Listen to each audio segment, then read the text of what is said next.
I'm sure many of this crowd will recall the last time Dundee trod this turf and brilliantly came from 2-0 down to win 3-2. Kilmarnock folk, though, they'll want the same level of entertainment, of course, but a reverse result after the rigours of taking on the defensive Vikings. Kilmarnock make a couple of changes to the side, which beat Hearts last Saturday. Michael Pizzo, who was on the bench, starts again, and Peter Canero comes back into the side. There was talk of Michel Ngonga and Andy McLaren starting, but they're on the bench. And this is Killy's man of the moment, Craig Dargo, who gave them a European lifeline with his goal on Thursday, and of course scored the late winner against Hearts last weekend. Some prominent absentees in that Dundee side. No Georgian Msadza, no Wansara, no Walter Del Rio, but Fabian Caballero, badly missed last week against Celtic, does return. And beside this South American is the 21-year-old genuine Scots product, Stephen Milne, who tormented Killie last season at Rugby Park and scored a couple of goals in the process. Referee is Tom Brown, reputation as a disciplinarian. In his last couple of games, he's awarded no less than 79 free kicks.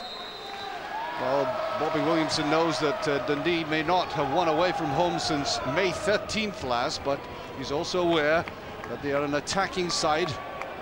He knows it'll be entirely different from the game against the very defensive-minded Vikings. And they showed it last time. Here's Dargo.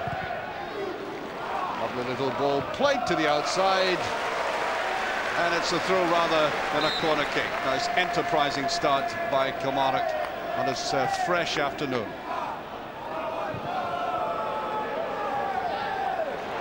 Well, I don't think they're giving anybody any time to settle. That was Carranza trying to get through there.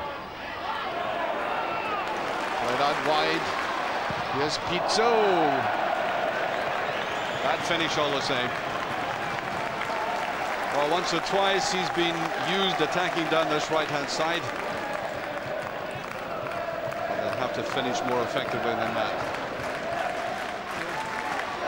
Canero. You want that played again, Canero. Oh, that was late by Mitchell, and I think the referee will take instant action as Beater went down. I think the kindest thing that could be said about that was huge mistiming. Some verbals going on as well. Watch it. It was so late, it was almost next week.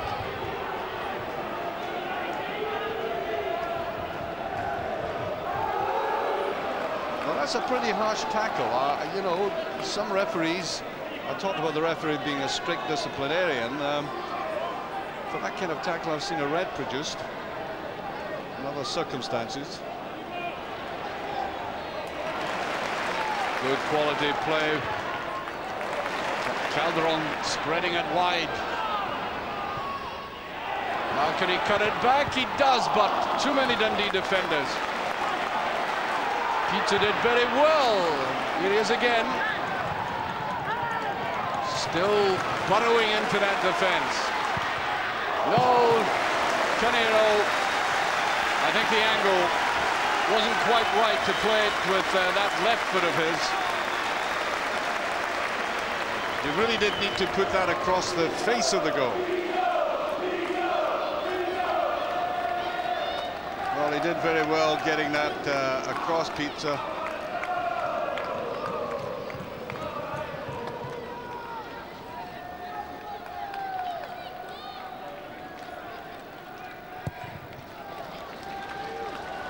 Little touch on Milne, who's hardly seen the ball so far. Great tackle by Mahood. Pizzo.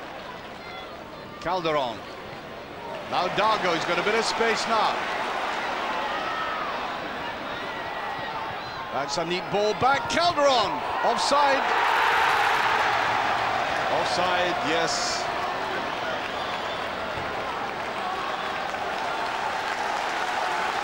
There was a ball by Dargo, beautifully played back, and Di Giacomo in that offside position. This is the poorest Dundee performance I've seen in a long while, and by that I'm not necessarily suggesting that They've been going out winning games, but they have played very good football, as we saw against Celtic in the first half, even though they lost eventually very heavily. But there's nothing from them today at all.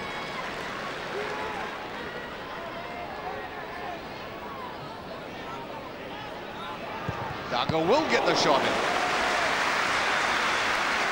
Yes, and that was the first real effort at goal.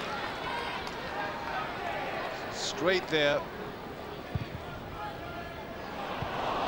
A lot of pushing. I think the two players in their eagerness to get in there pushed each other.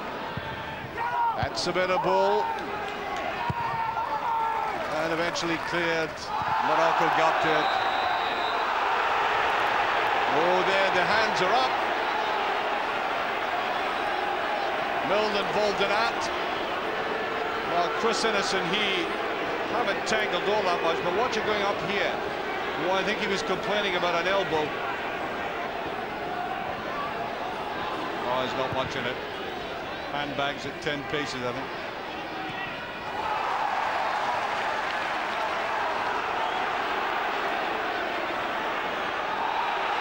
Well, there's still a bit of arguing going on amongst the players. You can see Caballero getting involved, and of course this side has a terrible disciplinary record. Just overdoing it there. That's a better ball. Milne inside, Robertson back. There's Gavin Ray! What a superb strike! Oh dear!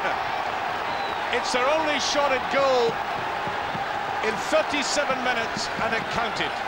And that's what football's all about.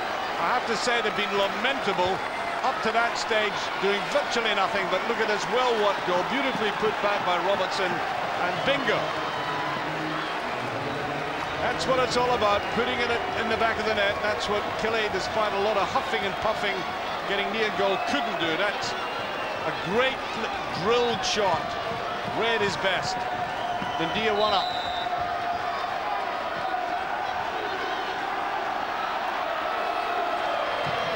Did well to get that out. Here's the attack. Now Morocco. Garrido. As the half-time whistle goes, well, I would be completely dishonest if I didn't say until that goal was scored in the 37th minute, it was one of the poorest first halves I've seen this season. Dundee were contributing barely nothing to the game, and Kilmarnock looking as if they could play all day and not score or bother the goalkeeper. And then that wonderful strike, it really was nicely, coolly set up and brilliantly finished. So Gavin Ray makes the score at half-time. Kilmarnock 0, Dundee 1.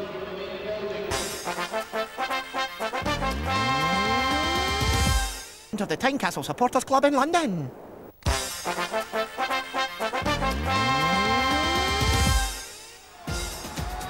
Start of this half, Dundee have brought on Lucas Gatti, the man they've have on a short-term deal, as they hope to hold on or perhaps even increase their lead, their one-goal lead. I mean, one shot at goal and one goal coming from it.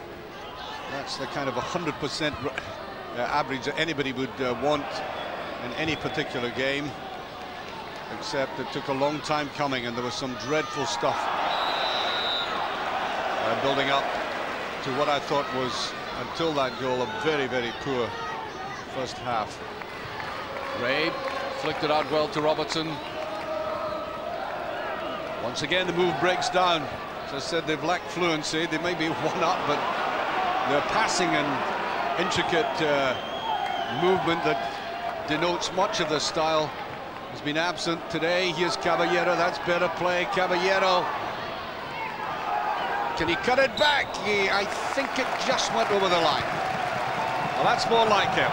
That's the first time we've really seen him on a solo run like this. And he has that quality, good possession, good skill, eye on the ball. And he played it a little bit too far. Oh, it was very close all the same. Very close. Giacomo. Floated away out to the right-hand side this time. Mahoud. Calderon. Outnumbered again, it's going wide, and I think they'll settle for the corner kick. They do. Interesting player, Calderon, as I said. He's got a good eye for the pass. Mitchell couldn't get hold of it. You could see him just getting ready to pull the trigger on that.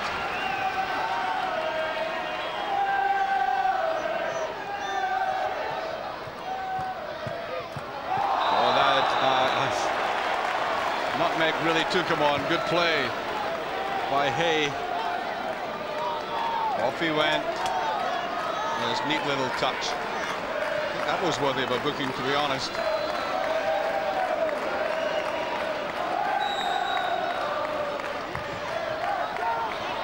Not a bad ball there. Langfield stayed in his line this time. That's the better ball, a more tempting ball. The goalkeeper not wishing to come forward. Dennis did well to get up there.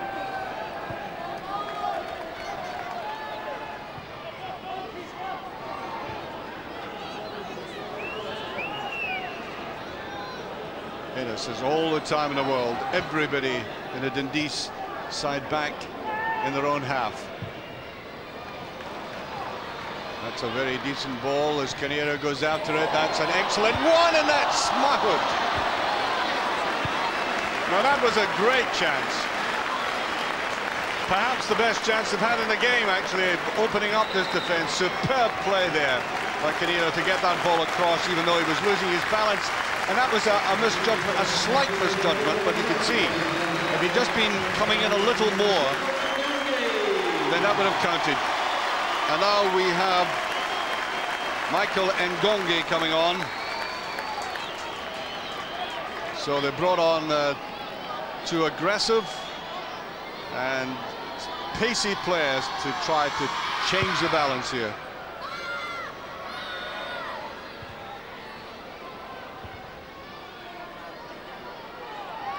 Smith can't get it. Beautiful touch inside there by Robertson. Caballero with a great effort. Oh, he really is something special, this man.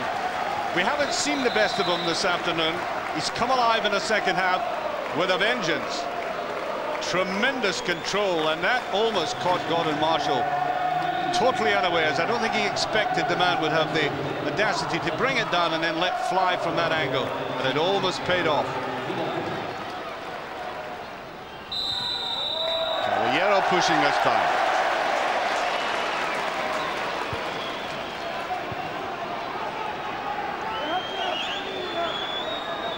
There's Bindaloo trying to get it down this right-hand side where Killia have pace, of course. Canero and Christophe Kokar really tramp. Here's Ngonga. That's a better ball inside, and Dago. Can he put it away? No. That's the second time in this half they've opened up the Dundee defence. Just a little bit unfortunate. Killie supporters taking a little hard out of that. It's a good flick on by Ngonga. And Dago was alert to it.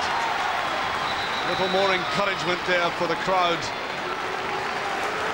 And there he was, and just played it a little bit too wide.